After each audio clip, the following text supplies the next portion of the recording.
Facing the fall, new rules are in effect this week for Florida school districts on coronavirus guidelines. One says school districts must count student attendance while out in COVID-19 quarantine.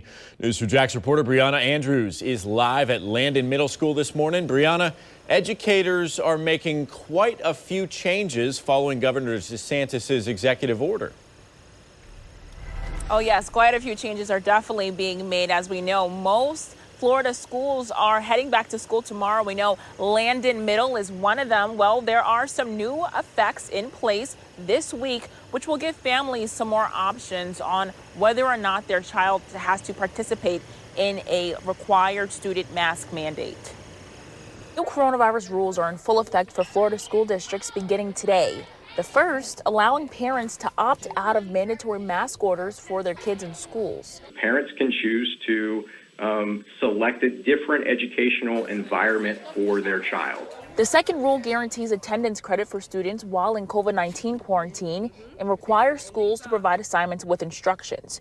The third rule is eligibility for the Hope Scholarship, a program that allows students who are bullied, harassed, assaulted, or threatened to switch schools. These new rules come following Governor Ron DeSantis' executive order last week, pushing parents' rights to make health care decisions for their children. Some Florida educators and parents are up in arms about the governor's decision. This rule and the inflammatory language in this rule is really quite concerning, and I think an insult to every single educator in our public schools. This rule is a moral outrage.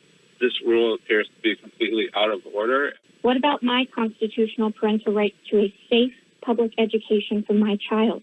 This is irresponsible and reckless language. Again, these rules are in full effect today, and according to Governor DeSantis, if these schools fail to comply, that could mean that they could possibly lose school funding. Reporting live from Landon Middle School, Brianna Andrews, Channel 4, the local station.